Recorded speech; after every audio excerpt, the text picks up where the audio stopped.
Assalamualaikum warahmatullahi wabarakatuh. Saya awali dari quotes yang terkenal sekali, bahwa we are not human being having a spiritual experience, we are spiritual being having a human experience. Ini kalimat terkenal sekali kalau teman-teman belajar tentang spiritualitas. Yang maksudnya adalah kita itu sebenarnya bukan makhluk yang manusiawi yang kemudian punya pengalaman spiritual, tapi hakikatnya kita itu makhluk spiritual yang punya pengalaman kemanusiaan. Apalagi orang beragama, kita yang muslim kan mengakui bahwa kita ini anak cucunya, baninya Adam.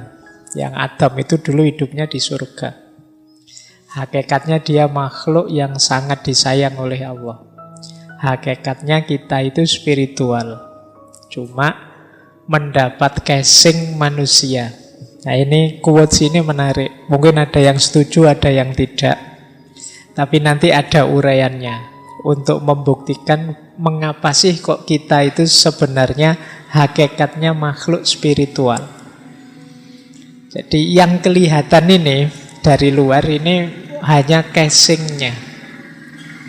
Jadi kalau casing itu kan kadang tidak menggambarkan isinya.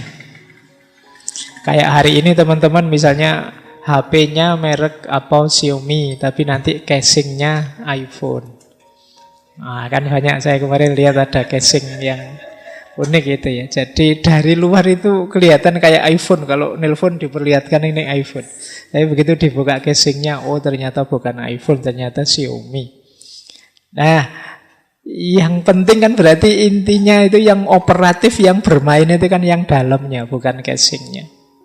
Maka di dunia spiritualitas termasuk mistisisme sangat ditekankan kita tolong jangan berhenti di casing. Jangan berhenti di fisik. Ya, casing penting, tapi yang lebih penting yang intinya itu bukan di casingnya. Nah, maka manusia juga dijelaskan kita itu makhluk spiritual hakikatnya. Hanya saja punya pengalaman kemanusiaan. Nanti pengalaman kemanusiaan ini akan kita tinggalkan. Kita akan kembali ke hidup yang sejati, hidup yang spiritual. Baik, lanjut ya.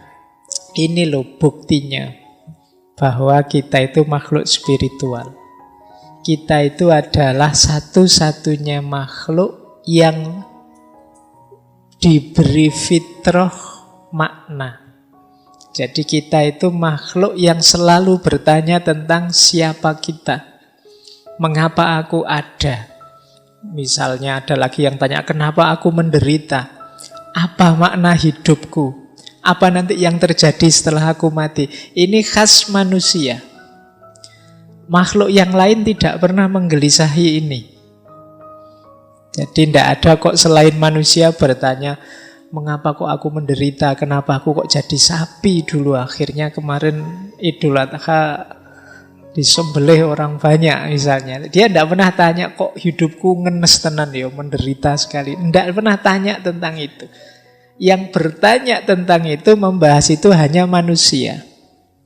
Jadi ada kesadaran lebih dalam tentang hidupnya. Karena memang yang hakiki dari hidupnya itu ada di dalam, tidak di luar. Kita kan tanya, siapa sih aku ini loh? Padahal kalau ngaco kan sudah kelihatan, loh ini aku. Tapi kan masih tanya saja, berarti kan ada makna lebih dalam.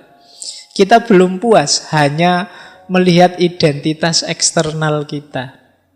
Hanya melihat wujud fisik kita. Kalau sebenarnya kan jawaban gampang, kalau hanya dari luar kan siapa aku, tinggal nyari lemari yang ada kacanya terus, oh itu aku kan. Tapi kita tidak puas, bukan itu aku. Pasti ada sisi dalamnya. Termasuk kita juga tanya, kenapa sih aku dilahirkan? Kok aku jadi orang Indonesia?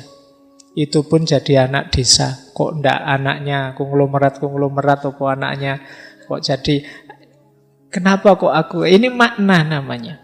Jadi manusia itu makhluk yang selalu bertanya tentang makna. Jadi makna itu kan sesuatu yang tidak bisa dipahami hanya dari kelihatannya.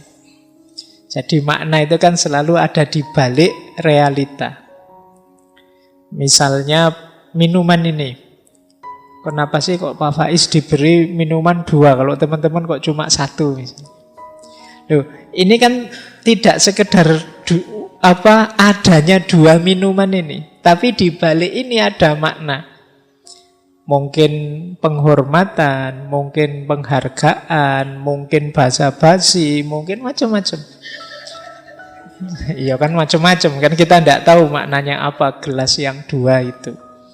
Berarti apa? Dia tidak bisa hanya dilihat dari 2 gelasnya. Di balik 2 gelas ini ternyata ada makna. Nah manusia juga begitu, tidak bisa dia dilihat hanya dari kelihatannya. Maka kalian yang hanya sering tertipu oleh casing, sering tertipu oleh kalimat, sering tertipu oleh pernyataan, lupa bahwa di balik casing, di balik kalimat, di balik pernyataan itu ada makna, ya hidup kita nanti jadinya dangkal. Dan itu sering jadi penyakit di era digital ini. Hidup yang tidak dalam. Kita melupakan sisi spiritual kita. Nah, jadi diawali dari sini ya, bahwa ternyata sisi spiritual hidup ini penting. Dan kita ini makhluk spiritual, ternyata juga kita punya namanya kecerdasan spiritual. Nah, kalau dimudahkan gambarnya bisa seperti itu. Belakangan kan banyak pelatihan-pelatihan emosional spiritual quotient, ESQ.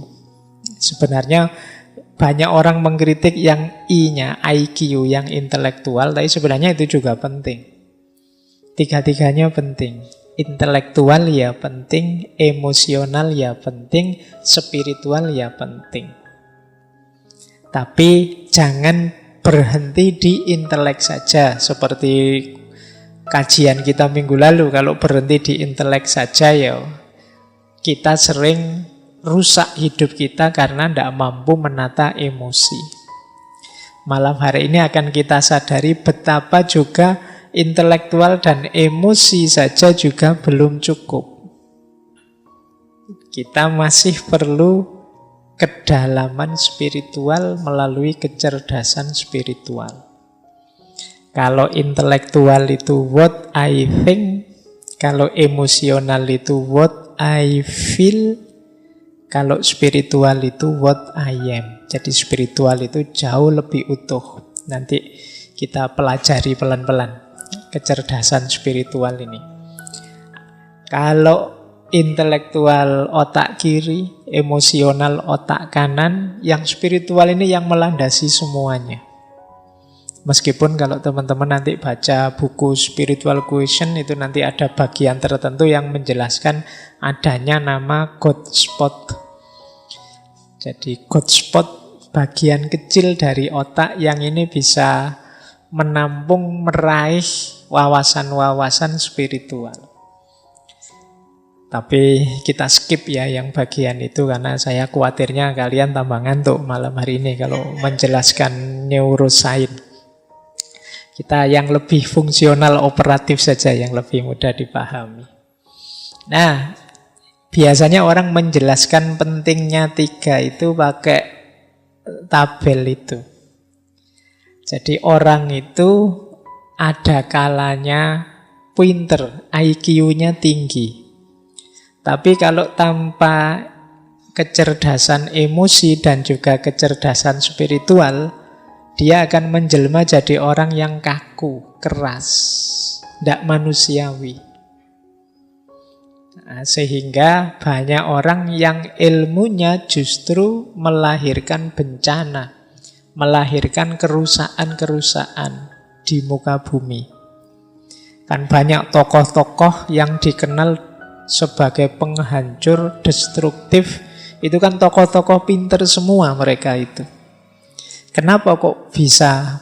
Pinter itu kan berarti ilmunya banyak, wawasannya luas. Tapi kok efek dari hidupnya adalah kehancuran, kemungkinan karena dia tidak bisa mengontrol emosinya, juga tidak mampu meraih spiritualitas.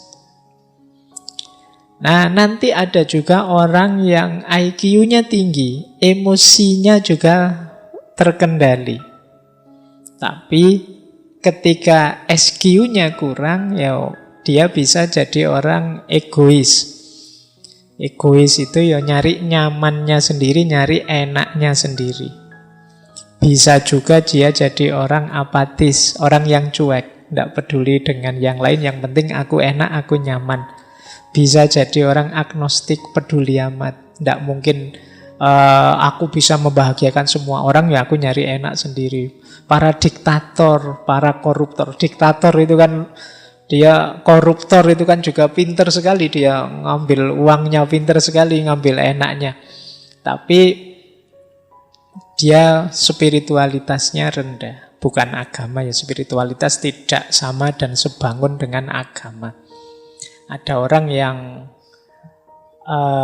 beragama tapi spiritualitasnya rendah. Ada ateis tertentu tapi spiritualitasnya tinggi. Itu nanti tema yang lain. Tapi intelek saja dan emosi tanpa spiritualitas ya belum utuh. Jadi jatuhnya bisa egois, bisa agnostik, bisa orang yang apatis, atau tidak punya tujuan. Mungkin teman-teman sering merasakan, loh Pak, saya itu kaya, apa-apa juga beres, hubungan sosial juga baik, tapi kok rasanya hidupku hampa ya. Nah, itu kemungkinan kekurangan variabel spiritual ini. Ya kalau kalian susah, sulit, miskin, itu kan mending ya. Kan ada orang itu kaya, jabatannya tinggi, anak-anaknya sukses semua, tapi merasa hidupnya hampa. Kemungkinan unsur spiritualitasnya kurang. Saya bilang tadi ini nanti hubungannya dengan makna. Biasanya orang yang spiritualitasnya kurang itu tidak bisa menjawab pertanyaan mengapa. Jadi kalau sudah kaya terus mengapa? Kalau sudah sukses terus mengapa? Itu jawabnya susah. Nah, ini kemungkinan spiritualitasnya masih rendah. Ada yang sebaliknya. IQ-nya tidak diurusi, emosinya juga diabaikan, spiritualitasnya sangat tinggi. Nah, ini biasanya kelompok-kelompok asketik, orang yang menjauh dari kehidupan ramai. Tidak terlalu butuh rasionalitas, emosi, hubungan dengan yang lain, tapi spiritualitasnya tinggi. Ini orang-orang asketik. Menjauh ya, mereka tidak dapat banyak masalah karena memang tidak terlibat langsung dalam hidup sehari-hari. Maka penting dalam hidup ini tiga-tiganya utuh. IQ-nya ya jalan, emosinya terkontrol, spiritualnya terpenuhi. Ini kalau dalam konsepnya Muhammad Iqbal namanya insan kamil. Manusia yang utuh, semua potensinya optimal. Nah, ini namanya insan kamil. Yo pinter, yo berakhlak, yo religius spiritual. Nah, ini berarti utuh hidupnya. Nah, ini mungkin ideal ya, kita menuju ke situ semua. Jadi ya kalau di usia-usia muda ini kan kita masih belajar. Mungkin ya situasinya masih situasi ya belum terlalu pinter, masih emosian, spiritualitasnya belum tinggi. Tapi kan ini kita dalam proses. Nah, jadi inilah mengapa saya masukkan spiritual. Kalau yang IQ kok tidak dimasukkan, Pak? Ya IQ sudah kita pelajari selama ini di berpikir kritis, berpikir kreatif, dan lain sebagainya. Oke, untuk malam hari ini saya cukupkan sekian dulu. Mohon maaf kalau ada yang kurang berkenan, mungkin satu dua kekurangan apa, mohon dimaklumi. Kalau ada kekhilafan, kealpaan yang teman-teman ngerti benernya seperti apa, ya silahkan disampaikan. Kurang lebihnya mohon maaf. Wallahul muwaffiq, wallahu a'lam bissawab. Wassalamualaikum warahmatullahi wabarakatuh.